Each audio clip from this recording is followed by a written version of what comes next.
वेगळे रंग आयुष्याचे. लेखिका पूर्वी पाटील. भाग 2.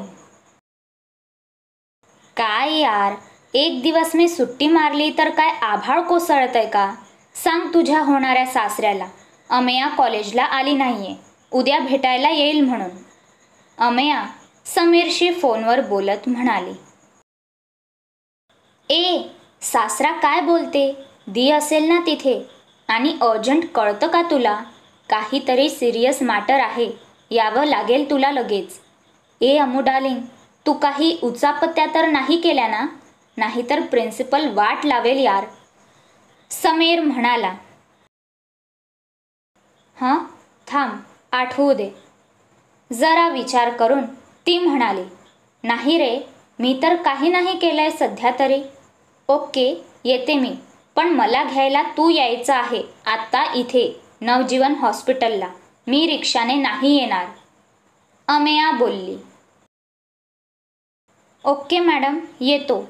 पण मनातच तो म्हणाला, दुसरं ऑप्शन आहे का? चूक केली त्याचं फळ तर भोगावंच लागेल. बाय, समीर म्हणाला आणि फोन ठेवला. या, बाय, ती म्हणाली. फोन ठेवल्यावर शुभ्राने विचारले. काय ग, काय झालं? काय म्हणत होता समीर?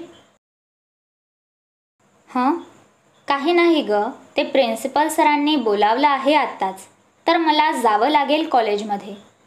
अमेया म्हणाली. नाही आता कुठे चाललीस तू? मी इथे एकटी नाही थांबणार बरं, मला भीती वाटते बाबा हॉस्पिटलची. शुभ्रा म्हणाली. काय गदी तू पण, त्या आंटीच्या घरचं कोणीतरी येईलच एवढ्यात, मग घरी जायचंच आहे तुला. इथे थोडीच खूप वेळ थांबायचं आहे. प्लीज, अर्जंट आहे ग, जावंच लागेल. समय येतोय घ्यायला. अमेया बोलली. ओके, पण घरी लवकर यायचं, विनाकारण उंडारत नाही बसायचं. शुभ्रा म्हणाली. हो ग माझी आई, बाय, अमेया म्हणाली. अमेया तिथून गेल्यानंतर नर्स म्हणाली. तुमच्या पेशंटला शुद्ध आलीये, भेटून घ्या त्यांना. ओके, थँक्यू, शुभ्रा म्हणाली. हॉस्पिटलच्या रूममध्ये. कसं वाटतंय आंटी आता? शुभ्राने विचारले. ठीक आहे. तूच आणलंस का मला इथे? खूप खूप थँक्स तुला. अवंतिका म्हणाल्या. अहो आंटी, थँक्स काय म्हणताय? मुलीसारखी आहे मी तुमच्या. माझं कामच होतं ते. आणि मी एकटी नव्हती, माझी लहान बहीण पण होती सोबत, पण तिला अर्जंट कॉलेजला जावं लागलं, नाहीतर ती पण होती इथे. शुभ्रा म्हणाली. हो का? छानच आहात तुम्ही बहिणी. आजकाल कोणी अशी हेल्प करत नाही कोणाची. अवंतिका म्हणाल्या. शुभ्रा हळूच हसते आणि बाजूला अवंतिकाच्या मेडिसिन चेक करत असते. तोच घाईघाईने एक मुलगा रूममध्ये येतो आणि सरळ अवंतिकाकडे जाऊन बोलू लागतो. मॉम, काय झालं तुला? कशी काय बेशुद्ध झाली होतीस? डॉक्टर काय म्हणाले? आदित्य प्रश्न विचारत होता. अरे हो, किती पॅनिक होतोय. काही झाले नाहीये मला. डॉक्टर पण म्हणाले काही झालं नाहीये म्हणून. अवंतिका म्हणाल्या. तेवढ्यात आदित्यचं लक्ष शुभ्राकडे गेलं. तो शॉक लागल्यासारखा बघू लागला. ती पण घाबरून त्याच्याकडे आणि अवंतिकाकडे पाहत होती. त्यांना असं पाहून अवंतिका म्हणाल्या. अरे असं काय बघतोय? हे शुभ्रा, हिनेच आणलं मला इथे. खूप छान आहेत दोघी बहिणी. हो का? थँक्स आदित्य म्हणाला. शुभ्रा त्याच्या बोलण्याने भानावर आली. आंटी मी निघते आता. मेडिसिन्स टाईमवर घ्या आणि काळजी घ्या स्वतःची. ओके, बाय, शुभ्रा म्हणाली. अगं बाय काय, थांब जरा वेळ, मला पण सोडतीलच आता. सोबत जाऊ, आम्ही सोडू तुला घरी, हो ना आदित्य? अवंतिका म्हणाल्या. हो हो चालेल ना, आदित्य म्हणाला. आदित्यच्या या बोलण्यावर शुभ्रा डोळे मोठे करून त्याला पाहू लागली. हे बघून आदित्य मात्र चांगलाच घाबरला. तोच अमेया हातात 2 नारळ पाणी घेऊन आली. अरे आंटी, आल्यात तुम्ही शुद्धीत? कसं वाटतंय आता तुम्हाला? अमेयाने विचारले, पण अवंतिका प्रश्नार्थक नजरेने तिला बघतात. हे पाहून अमेया म्हणाली, ओ, मला ओळखलं नाही ना? या दीने सांगितलं नाही का? जाऊ द्या, मीच सांगते, मी अमेया, हिची लहान बहीण. हो का, छान, गोड आहे ग शुभ्रा तुझी बहीण, अवंतिका म्हणाल्या. हे ऐकून शुभ्रा गालातच हसते आणि मनातच बोलते, हो, एवढी गोड आहे की आम्हाला सर्वांना डायबिटीसच झालाय. बघ गदी, आंटींनी कसं लगेच ओळखलं मला, नाहीतर तुम्ही सर्व सारखे रागवत असतात मला. आंटी, हे घ्या, मी तुमच्यासाठी नारळ पाणी आणलंय, शक्ती येईल तुम्हाला. दी, तुझ्यासाठी पण आणलंय, घे, ती म्हणाली. तोच तिचं लक्ष तोंड लपवणाऱ्या आदित्यकडे जातं. अरे, तुम्ही पण आहात का इथे? दी पण ना, जरा वेळ हॉस्पिटलमध्ये एकटी थांबू नाही शकत, किती घाबरते लगेच. लावला कॉल आणि तुम्ही पण लगेच आलात पण, अमेया म्हणाली. आदित्य आणि शुभ्रा आता चांगलेच घाबरले.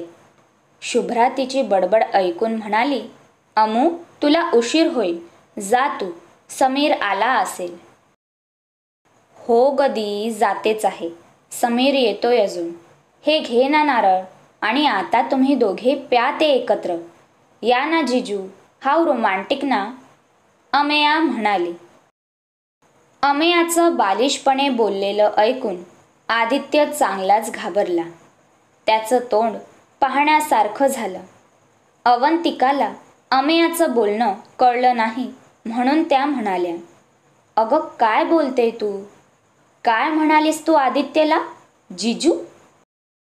आदित्य आणि शुभ्राला काय करावं कळत नव्हतं. आदित्य तर डोक्यालाच हात लावून बसला.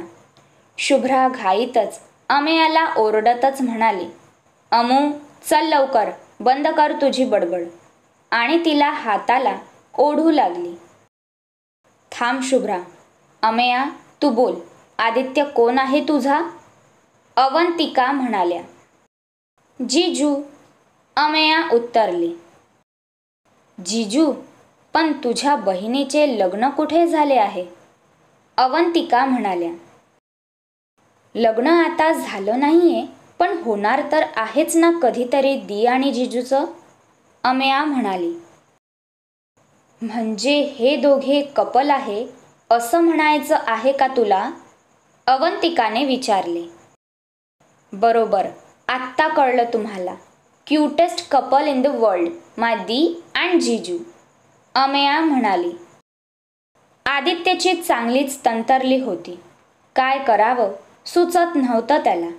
त्याने डोळे मोठे करून शुभ्राकडे पाहिलं. ती तर स्टॅच्यू होऊन पाहत होती. भानावर येऊन ती म्हणाली, अमेया, काय चाललंय तुझं? उठ लवकर आणि जा बरं बाहेर. थांब शुभ्रा, आम्ही बोलतोय ना. नंतर अमेयाकडे वळून अवंतिका म्हणाल्या, तू सांग मला यांच्याविषयी.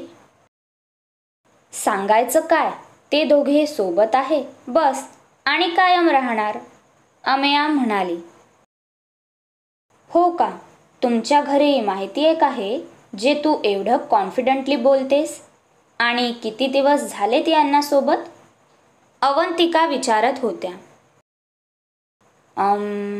मी जिजूंना फर्स्ट टाइम भेटली होती तेव्हा स्कूलमध्ये होती, 8th होती, म्हणजे 5 इयर कंप्लीट झालेत, हे 6वं सुरू आहे, हो ना दी, अमेया म्हणाली.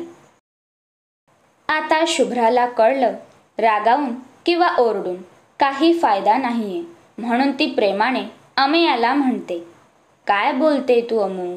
एवढं जास्त बोलू नाही बेटू. चल जा बरं तू कॉलेजला. हो दी, मी जातेच आहे, अमेया म्हणाली. तोच डॉक्टर आत आले आणि अवंतिकाला चेक करून आदित्यला म्हणाले, तुम्ही यांना नेऊ शकता, त्या ठीक आहेत. हो, थँक्यू डॉक्टर, आदित्य म्हणाला. डॉक्टर गेल्यावर अवंतिकाकडे बघून तो म्हणाला, मी डिस्चार्जचं बघतो, तुम्ही आवरून घ्या, मग निघूया. हो, आवरून घ्या तुम्ही, मी पण निघते. काळजी घ्या आंटी.